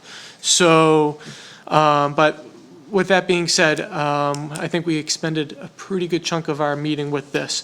Mr. Sullivan, did you have any comments? So I would just fall back on two big facts here. One, $1 million. How much do we have saved towards that $1 million right now? 0. We have a bad history in this town of funding studies too far in advance of when the actual project is gonna take place. If we do this study now, if Pepper and Warren can guarantee me that they can raise $1 million in the next year, I'll reconvene my board and vote this recommend. But we have to have some sort of, there's no coordination. If this was a business, it wouldn't get off the ground because the bank would never give it funding to say, the plan. I understand it's complex, the engineering studies, to that. So I just think we're way ahead of this. If there was a fund, they had a group, a community, Hanson Youth Sports Alliance that had already put away $350K, and we're on our way towards that, we're in a different boat, I think. But this is, in our opinion, it was too far along, in addition to the fact that, you know, there was mention of free cash. I will not, myself, I personally, I will never recommend using free cash to build a turf field, because it's a 15-year lifetime, and we just asked our town to pay to add an additional $1.8 million in override to keep personnel employed, to keep our town moving forward. I think this is, you know, there's definitely a need, but the committee, we did not believe that we were at the point where this was necessary to authorize the expenditure of CPC funds. So, and I kind of concur that I think it needs more planning and more of a business plan to show this is what we're going to do, this is how we're going to get there. Letters of support would be great, you know, I mean, as what Ms. Kemet had said earlier. I think it needs a little bit more planning before I throw my recommendation behind it, but that's where I am with it. So I think at our last meeting, we kind of held to make a recommendation. We did, I want to be clear, and I said it to both of these gentlemen. First, I appreciate the hell out of all of the volunteer hours. We know how thankless of a job it can be. I appreciate it. And that field has been a tragedy since my 25-year-old daughter played soccer.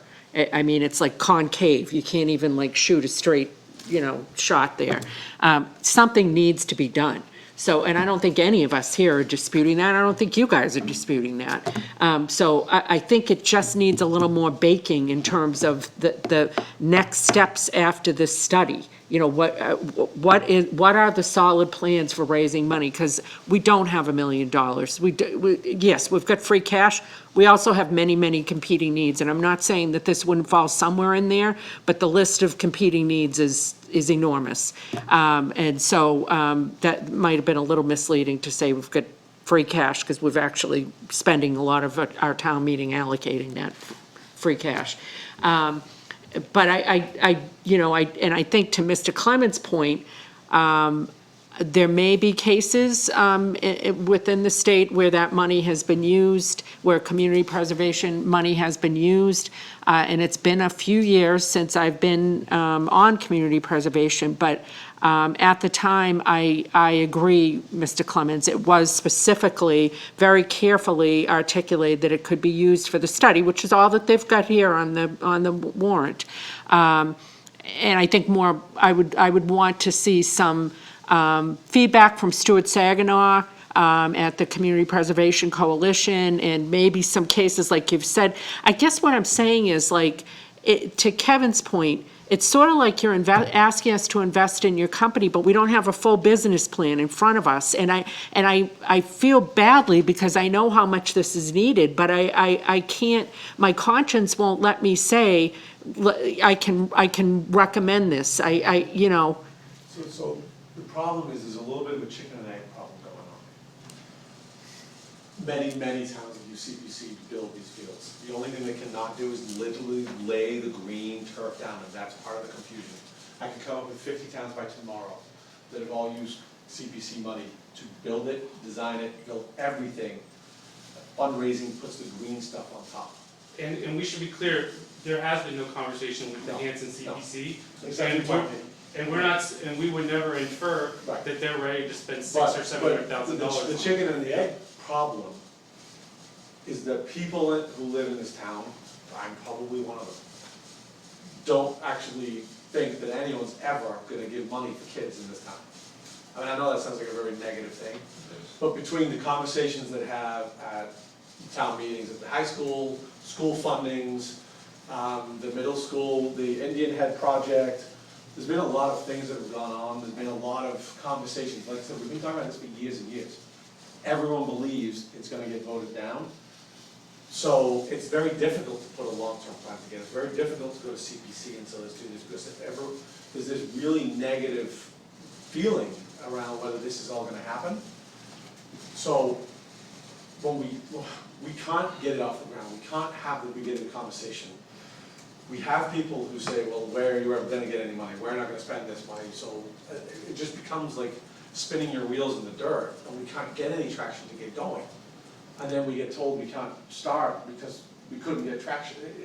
It just keeps spinning. So, and I'm going to close this discussion with this, is I know that it may seem that, you know, if you have that opinion, it may seem impossible because it's a chicken or the egg kind of deal, and there might not be any traction behind it. I will say that there are some things that I personally had put towards town meeting that I thought, for sure, I don't think the town's ready for this.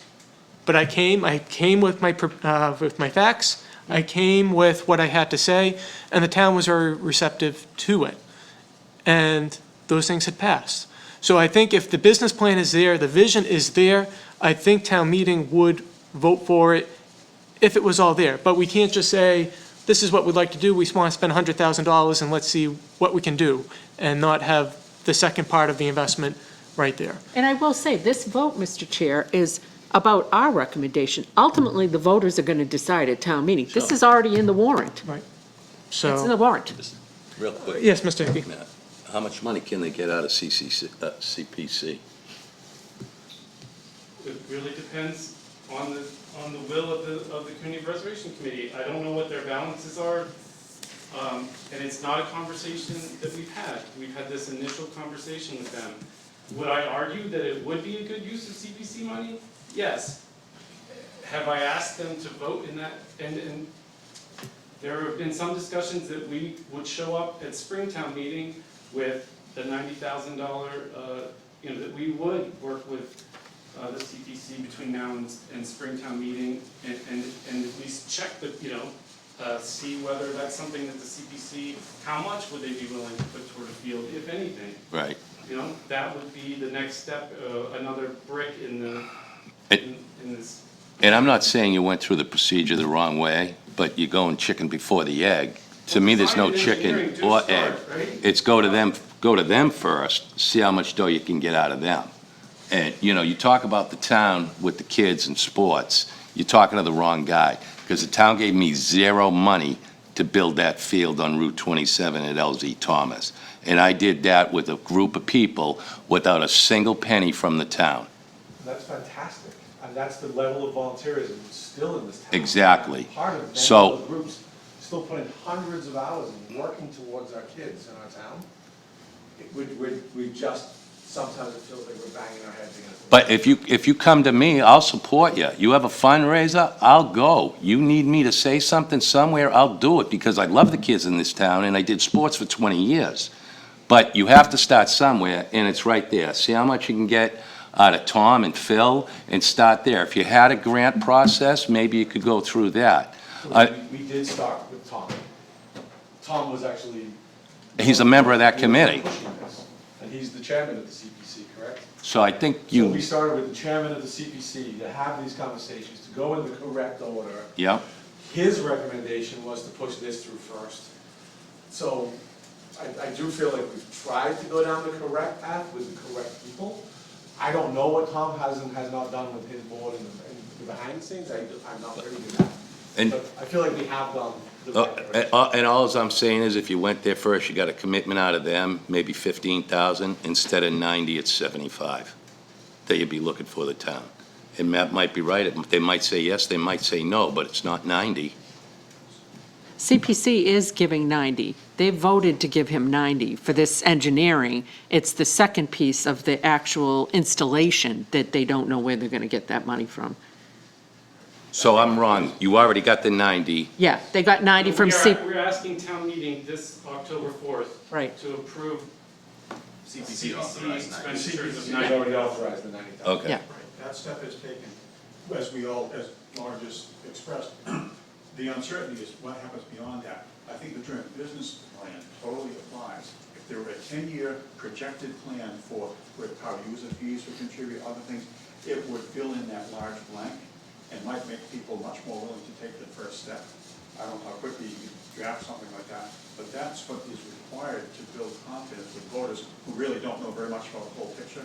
I think if you go from no understanding to not just sympathy, but a lot of actual understanding and support with at least a rough estimate of where the money would come from, a plan to show where that extra $900 or $100 million would come from.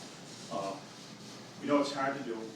A lot of requirements, a lot of things have to be figured out to do that, but that's where confidence will come from. We like to help start, but voters will want to know how will they finish. I think whether it passes or not, you're gonna need that business plan. Yeah. All right, so with that being said, thank you very much, gentlemen, for coming in. Moving on to community choice aggregation. Mr. Sullivan? I just want to check in that you didn't need any other. No, sir. Anything else other than FinCom? I will not be at town meeting. Navy is sending me on a undisclosed paid vacation for a few days, so I will leave you in the trusty care of my deputy, Lieutenant Drillman. Deputy, wow, I didn't know you were deputized. I missed that ceremony. Sure. Everybody's. And thank you very much for your service. I'm just going to call for a quick 5-minute recess real quick. We are back. We just had a quick 5-minute recess. So now we are moving on to community aggregation. So for those who had remembered a couple of town meetings ago, maybe it was last spring, we had 2021. Yep, so it was the last Springtown meeting where we had voted to authorize that Board of Selectmen to go out and start looking at brokers for community aggregation. For those at home going, what the heck is community aggregation? It's as simple as we all, they're going to Shaw's versus going to Costco analogy. The Buyers Club. So it's a buyer club. So by pooling everyone's electricity demands here in the town of Hanson, and going through a broker, we're able to get a lower rate rather than individually. And nothing changes on the consumer end, so you wouldn't see any changes to your electric bills or anything like that. It's just a matter of where National Grid gets their electricity from. So tonight, we actually have Jim Armstrong from the Energy Committee. I actually sit on the Energy Committee, as well as Patrick from Good Energy. So with that being said, Mr. Armstrong. Thank you. As we said earlier, is this the energy portion of your electric bill only? And just so everybody knows this, I've actually been working with the town now for 22 years. We've been buying third-party power for 22 years for the town-owned buildings. This is not new for us. We've been doing it for town-owned buildings, and what we're doing is leveraging the ability to buy power as a group, as the entire town. So that everybody in town, because the town meeting voted for this, we wanted to get their approval before we started. Then we went out to RFP to hire firms. We had 2 firms respond to the RFP. To be very honest with you, I'm going to give you the short version of it. I'm not going to give you the whole long process because they were like hour-long interviews. And Patrick Roach, who's here on the call, was the vendor we actually recommended. That's why we asked him to be with us tonight. There were 2 vendors. From a cost perspective, they were actually asking us for the exact same amount of money for each one. So basically, there's no cost to us. It's built into the electric bill, okay? And so that there's no difference in price who we pick. Chose the vendor for 2 reasons. One, this particular vendor, Good Energy, and Patrick, I'm going to let you 2 will talk in a minute, was really focused on South Shore towns. They had a really good area in the South Shore and the South Bay area. The other vendor was really big in the Metro West and North Shore areas, and neither one of them were good. They're both very, very good suppliers. We were focusing on people who understood what we're about on the South Shore. And from an electrical perspective, people don't realize this. The buying grid, NEMA and SEMA are 2 different grids, and that's part of the ISO, and I'm not going to get too technical with you, but it really comes down to how you buy the power in the market. Because they have so much more experience with SEMA, which is the area we're in, we felt it was a better decision as well. Okay, so with that being said, this process is about 18 months, is that right, Patrick? When you go through the...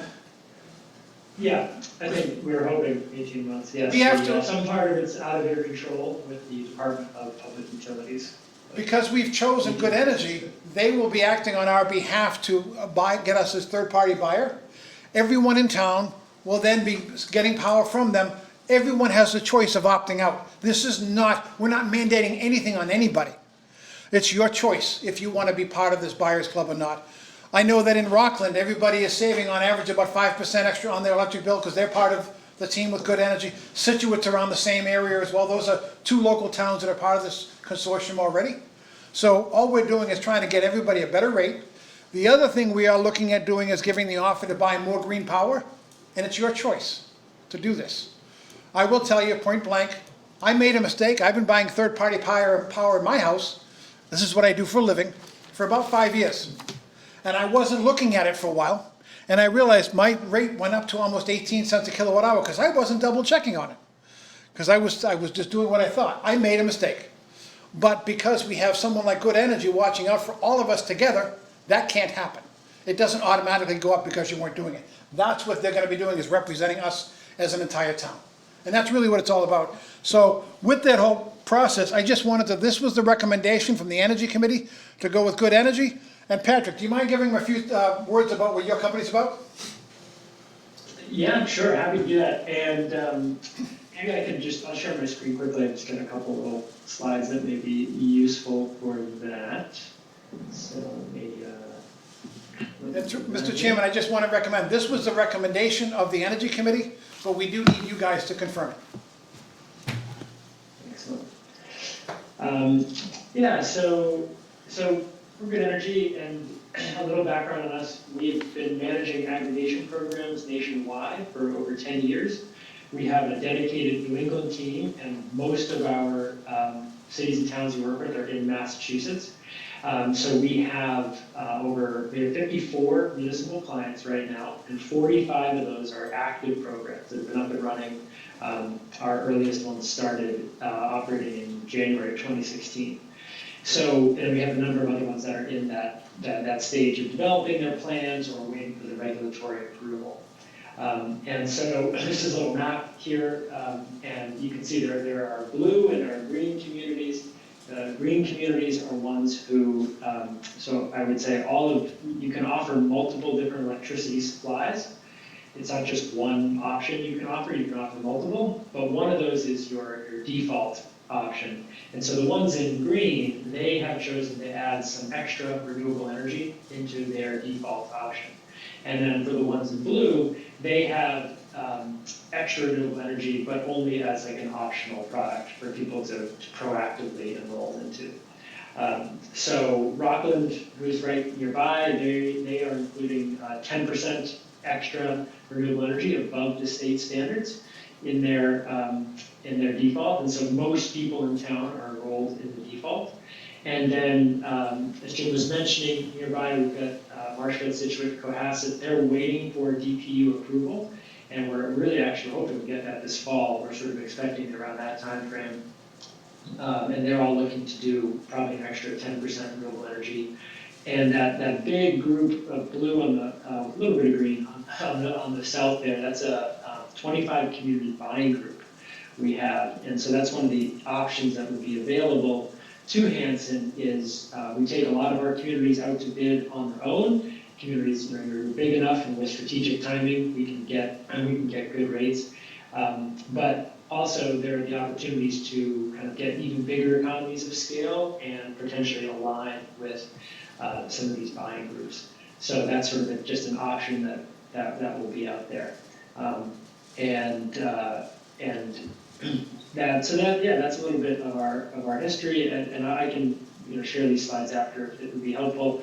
This is just a list of all those communities and sort of who's kind of doing what in terms of renewable energy. And let's see here. I think let's see, my screen might be frozen here. This is a little bit more about some of the renewable energy that other communities are doing, exactly how much they're doing it above and beyond state standards. But that is something that we would get into in the plan development phase. I think just to kind of recap our services, once we would sign a professional services agreement with the town, we then go to work being your lead to help develop an aggregation plan, do the public review process that's required, and then that plan ultimately comes back to this board for your approval. And once we have that, then we can go through the state regulatory process, which is the Department of Public Utilities. And once we come out of that with their approval, then we're ready to go to market, to go to bid. And that might be right away. It might be we might have to wait a few months or longer because the market may not be in a great place. The big advantage with this program is that we contract when the market's in a good place.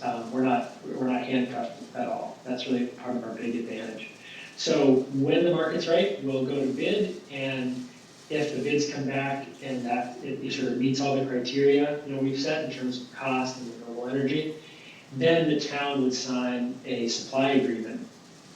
But you're never under any obligation to sign that, and you can kind of always walk away if you want. It's just not right. But then when you do find a supply agreement that meets your goals, then that's when we really launch the education and outreach process. Because before the program starts, we want to do a really broad-based education campaign through print, through public meetings, through social media, through mail, to make sure that people are aware of this program that's going to launch and have the opportunity before it even starts to opt out, as Jim mentioned. And then once the program does start, people can still leave the program at any time.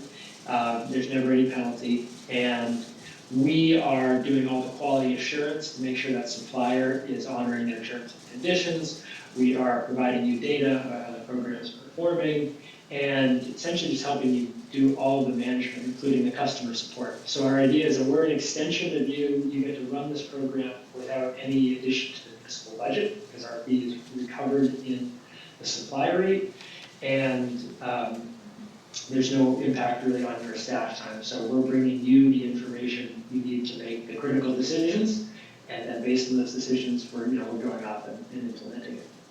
So I think I'll leave it there and happy to take any questions. So, And just one quick reminder, there's a law in the state of Massachusetts that's called the Renewable Portfolio Standard. And I believe at the end of this year, all of our power is 20% renewable already anyway.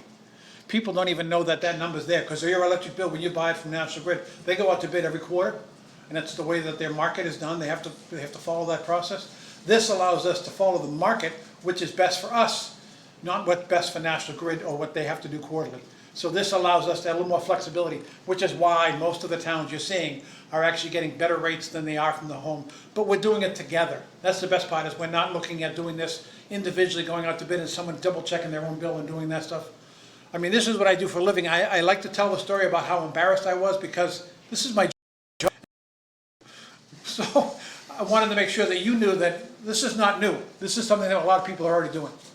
So with that being said, I'm just going to ask for the board, unless you have any questions, for the recommendation from the Energy Committee to use Good Energy as our agent for our process. yep. So as Jim said, that the Energy Committee had spent some time, they went through, they asked questions of different providers. So tonight, if you look on the back of the fact sheet here, it kind of lays out the steps and the process of everything. So we went through town meeting to pursue community choice aggregation. We went through the RFP, the Energy Committee went through, and they made their recommendations for Good Energy. So tonight, where we are is we're pretty much on the third bullet here, where it says broker selected by the Board of Selectmen and the Town Energy Committee. And then what they're going to do is they'll start the hearings and hear what they want from, what the community would like to see. And then the broker creates an aggregation plan to no cost to the town at all. And then they'll come back to us, the Board of Selectmen, to approve the aggregation plan, and then they'll start the regulatory process with the Commonwealth. So all we're asking tonight is, we being the Energy Committee, is just asking us to enter into a professional service agreement with Good Energy to kind of start the process of looking for what's the best package for us. So with that being said, any questions from our members? Yes. Ms. Kemet? When you guys compared the brokers, how much across the board in aggregate would a broker make on the town of Hanson? Wasn't it about a quarter of a cent a kilowatt hour or something like that? No, it's 0.01 kilowatt. 0.01. Right, but I'm asking a year, how much would this brokerage I think I went through get? the math, because I actually got how much electricity the town buys from Joe Cardinal, who's our account executive for the town. Yes. And it came out to about $60,000 a year. Okay, and how much average savings would the average, and I know people use different amounts If of. the average person uses about $100, Yeah. of that bill, maybe $40 is the supply side, okay? With that being said, if they're saving 5% of $40, so what's that? $2.50 a person, but they're gonna save on the average monthly bill. It's not a lot of money. Okay, But that's also, from a town perspective, and, you know, what we're allowing is people to, if they wanna buy more renewable, they're still doing that, and I know in the ones we've seen, in the towns we've talked to, they're buying more renewable power, the 10% more, and they're still saving money.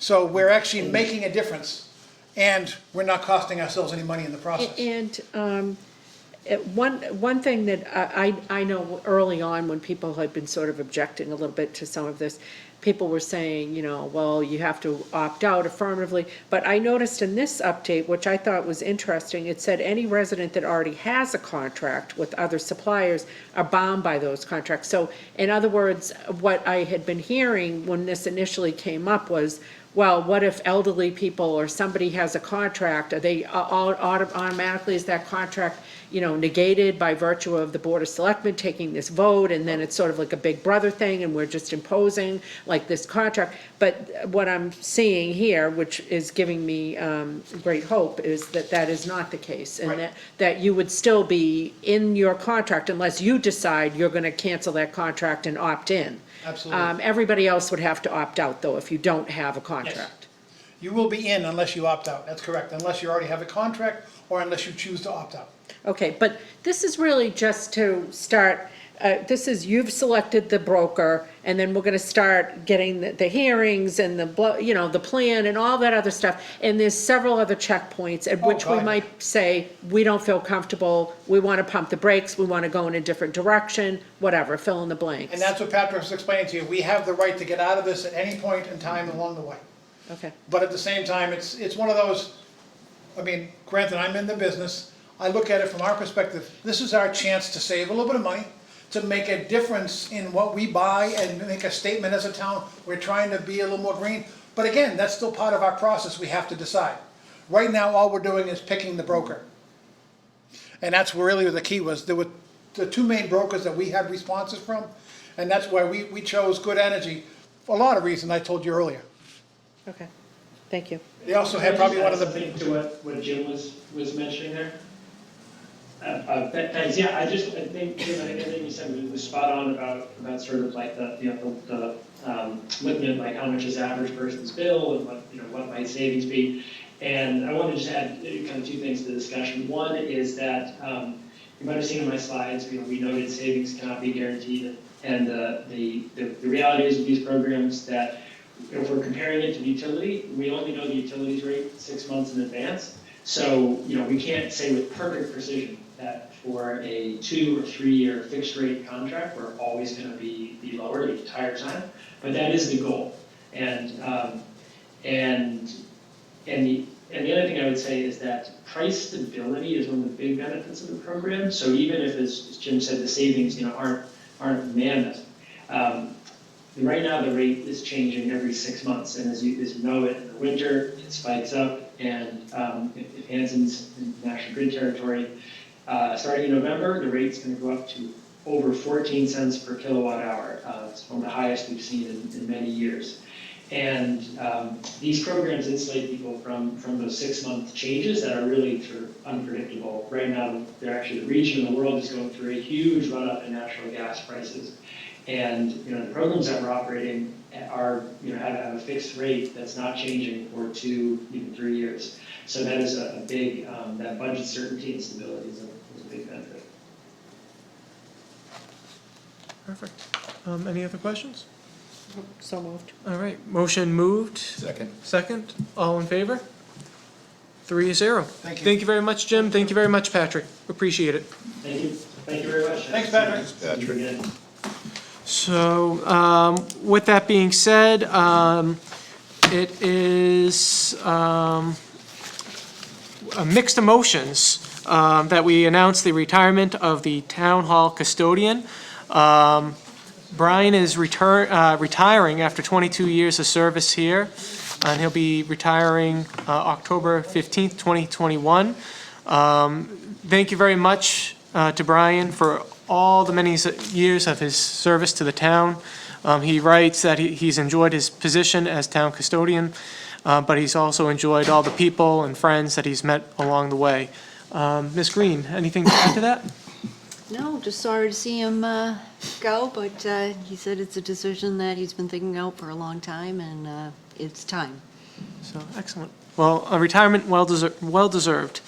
So with that being said, the next thing on the agenda is approve Damian Sreaky 5K road race. So prior to COVID, they have done 5Ks in the past. And he has done it, and he's been working with the Hanson Police as well as the Hanson Fire Department. And they will be hiring the police and fire details as needed. Any comments or questions about that? Nope, so moved. I mean, it's been without incident and raised money for a variety of Yep, good absolutely. things, so. So thank you very much for community engagement. I have a motion. Second? Second, all in favor? 3-0. And the next thing on the agenda is community compact options. Ms. Green? Yes, so the Community Compact Cabinet has come out with their newest grant applications for best practices. I just wanted to provide some options to the board so that I could apply for the funding for best practices. And I know through past meetings that there's been a lot of talk as far as financial management and housing and economic development. So those are two areas I just wanted to present to the board to see if that is the direction they'd like me to go in as far as applying for grants. And as far as finance, what they offer for best practices, and basically they have an expert who comes on and helps you with all of this. But they have areas like costing out collective bargaining, although we're doing that right now. But there's also develop a formal wage and classification plan that details at a minimum job descriptions, employee grades, and salary ranges. Thereby, they provide the municipality a tool to make pay decisions that are reasonable and comparable to other towns and governments in our area. I thought that might be one area of interest. Or also, they do explore centralized human resources personnel operations, so that's an area as well that we could explore. And as far as the housing and economic development, that was another area. On that, they look at preparing for success, urban renewal planning. They also have other focus areas, so that I could fashion the application to looking at our Main Street area. And they would put us in touch with some experts to help us with a plan for economic development and housing. And I did just read over a notice from our town council that there were some changes in the laws, and one of them is that they mandate housing around MBTA commuter rails. So that could be something that we could kind of strap into the housing and economic development. So you can apply for the two grants, or you can just apply for one. They max at a total of $15,000, and actually the application is due by October 3rd. So I need to get to work on it right away. Great. So any thoughts from the board? I think that all sounds fabulous, so moved. Second? Seconded. All in favor? 3-0. And thank you very much for putting the work into that, Ms. Green. So moving on to appointments, is Ms. Adolph here? Does not appear to be here. All right, so we'll pass over that for now. If it's easier for her to, if it's easier for her to meet with Ms. Green, would the board accept that as well? Absolutely. Yep. So, all right, so Ms. Getson, do you mind just reaching out to Ms. Adolph and just let her know if she can meet with Lisa, if that's easier, that's fine as well. And even, I think there was a little exchange where she may have had some type of an injury. Even if she's still, recuperating, I think would be open to a telephone interview type of a thing. Yeah. Yes. Trying to be a little flexible. Absolutely. So if any of the members have questions that you want specifically asked, send them to Ms. Green. So, there are a couple of requests. One is the use of town green by the Holy Apostles for Church Rosemary on October 16th at noon. So moved. Second? Moved and seconded. All in favor? 3-0. And then the next is to vote to accept Recreation Department donations. So moved. Second. Moved and seconded. All in favor? 3-0. And special licenses as printed on the agenda. So moved. Second. All in favor? 3-0. And then old business, discuss complaints / recognition processes. Ms. Green? Yes, so, Mr. Chair, members of the board, we've had a few meetings where the board has discussed processes in addressing complaints. However, a member of the community brought to my attention that we should also dedicate some time to recognize compliments from the public towards our town employees. We don't do a lot of that, and it would be highly valuable to come up with a process as well to recognize employees who have given excellent customer service, and the resident has come to us to say, geez, I really like the service from our town clerk or our health department or building, so to speak. So just to talk about a process that you feel would be, I don't know if we want to put something standard together, or just when someone wants to bring a compliment or recognition to our office, we can just talk about that person at a meeting, just to recognize their good service to the town. So I think, Could we resurrect acknowledgements? yeah, so I think one thing that we had done prior to you joining us was we did shout-outs. Yeah. So any member of the board who had seen something, or if there was a letter that came in, we acknowledged it at town meeting, at the Selectmen's meeting. But I think maybe one step further is maybe just a thank you card, just put next to the warrants for us to sign.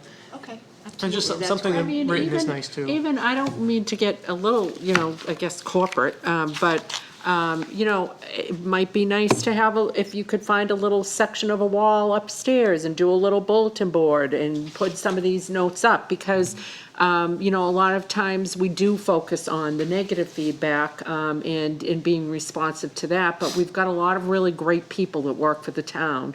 And we also have a lot of people who appreciate those great people working for the town. And so, when we hear about it, we should celebrate it as much as we can, because God knows, 5 seconds later, the boom is gonna get lowered and, we won't be celebrating. So, but, maybe a little bulletin board or something like that. But definitely, I'd like to see us celebrating people's successes. I'd even like to hear about, if somebody's just gotten a certification up in town hall, or Jerry's got somebody who's just gotten some type of a certification there, or if Chief Mix is, a lot of times they will give us updates in their, reports that they do. But I think that's, either part of your town administrator report could be, like a little shout out recognition, and then maybe something that more visible to the public and to everybody else in town hall. Absolutely, we'll make it happen. Perfect, thank you. So with that being said, town administrators report. Yes, so, short and sweet, we've been spending a lot of time preparing for special town meeting on Monday. But today, I did attend a webinar with the Plymouth County Commissioners regarding the ARPA, which is the American Rescue Plan Act. So just to give an update on that, we know it's been coming for quite some time from the federal government. Everybody has just been waiting for the details on this. And where we are right now, so Hanson is stated, and they base this on population and budgets of the town. So Hanson is stated right now to receive about 1.3 million in ARPA funds. And right now, Plymouth County Commissioners is going to be administrating the funds, but there's a 3-tier approval level that it needs to go through. So this is a very, very restricted process of how they're doing it. But they're rolling it out on Thursday, as in this Thursday, the 30th. Oh, well.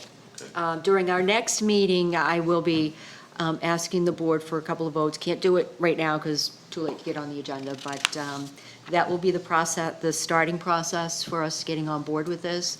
They're going to be rolling out a portal, so we'll be able to submit the applications online, and that way we'll be able to watch and keep track of everything. It's a 3-year program, so we don't have to spend it all at once. And there's a number of different projects that you can spend this on, that ranges from water and sewer to hazard pay to health, PPE, and a number of different projects. So it's going to be very, very a good program for the town, and it's also, it helps us recoup losses, economic losses due to the pandemic. So it's going to be a very good program when they get it started. Tom O'Brien, again, Plymouth County Commissioners are there, available to us at any time with questions, but I think it's going to be a great program, and as soon as we're able to roll up our sleeves and dig into it, hopefully Hanson can get some really good money to make some projects come to light. Now, a lot of that money is kind of infrastructure type thing, is that right? Like, No, well, you can use it towards infrastructures, yes. I'm asking Yes. in particular, because I know we've talked about sidewalks, improving them on Main Street and up to Plymouth County Hospital, and I'm just hoping you can kind of keep your antenna tuned and Oh, see if there's absolutely. anything that might fit the bill there. Yep, absolutely. When they roll out the portal, I'm going right in to really look at the projects that are allowable on this. Of course, there is accountants and attorneys that are your first level of review, your second level of review, and then Plymouth County is your third level. So once it goes through the first and second level, if they've approved it, when it gets to Plymouth County, they really don't have too much to do. They've already got the first 2 levels of approval, so they just start the process with getting the money to us. So is this competitive? No, every Okay. community has a particular amount that's set for that community, All right, amongst awesome. that community, so. Something we're gonna Fantastic. keep our eye on and hopefully make it work for Hanson to the max possible. That's all I have. It's very short and sweet this evening. Excellent. So, with that being said, I'm looking for a motion to convene to attend Wage and Personnel Board meeting. I'm sorry, Mr. Chair, we have a question. Oh, yes. I'd just like to say that I was the person who brought that suggestion to you. Yes. A design committee, community, complement complaint process. I can't tell you how it affects the morale of people. So that's why I brought it to you. Well, thanks for bringing that. Yeah, I know thank you've you. had other suggestions that we perhaps have not been as embracing of, but we're getting better. We're trying to work on that, and I hope you're finding Ms. Green to be responsive, and I think this is kind of proof positive of some of that, so. We had the way that was treated by Mr. Mitchell, that's reprehensible, and it still comes with meetings anyway. Okay. Great, thank you. Thanks. So with that, motion to convene to attend Wage and Personnel, followed by the Selectmen's session, not to return to, executive session, not to return to open session. So moved. That was a lot to unpack mentally. I was just trying to figure out where we were going on that one. Second. Moved and seconded, and then seeing how it's going into executive session, do we need a roll call vote? Do we need to well, read the executive session reason Oh, right, that's and true, go too. Thank into you. a roll call vote? That's why I was hesitating. I was mentally trying to map out what our next step was. So right now, we're gonna go into Wage and Personnel. And Right. then what's the agenda item from Wage and Personnel? And then we're not going Just to the return minutes. to open session, so I think we have to. So then you'll adjourn from Wage and Personnel, and then we'll go in, then you'll read going into executive session. Okay. Yes. Okay, nope, I just wanted to make sure, with the parentheses, I just wanted to make sure I followed the script. So with that being said, we'll convene into Wage and Personnel, motion. So moved. Second. All right, and then it just sounds like it's just a regular vote. All in favor? All right, and then I'm handing it over to Ms. Kemet, seeing how she is the vice chair of Wage and Personnel with Mr. Weeks being out. Okay, so I'm going to call the Wage and Personnel meeting to order. It is roughly, let me see, 8:16. And Do I need a motion to, This is just to accept the minutes. Yep. So we have 2 minutes here, approved minutes of 7:13 and 7:27. Do I hear a motion? Oh, wow, okay, somebody's Second. speedy, okay. All in favor? And do I hear a motion to adjourn from wage and personnel? That's all I have on here. Okay, yep, no, that's fine. Yeah.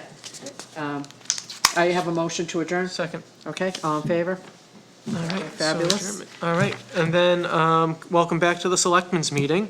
I'm looking for an executive session, motion to enter into executive session to conduct strategy sessions in preparation with non-union personnel or to conduct collective bargaining session or contract negotiations with non-union personnel pursuant to Mass General Law, Chapter 30A, Section 21A2, to wit, police, fire, clerical, and highway union negotiations, as well as to discuss strategy with respect to collective bargaining or litigation if an open meeting may have a detrimental effect on the bargaining or litigation position of the public body, and the clerk so declares pursuant to Mass General Law, Chapter 30A, Section 21A3, to wit, highway arbitration.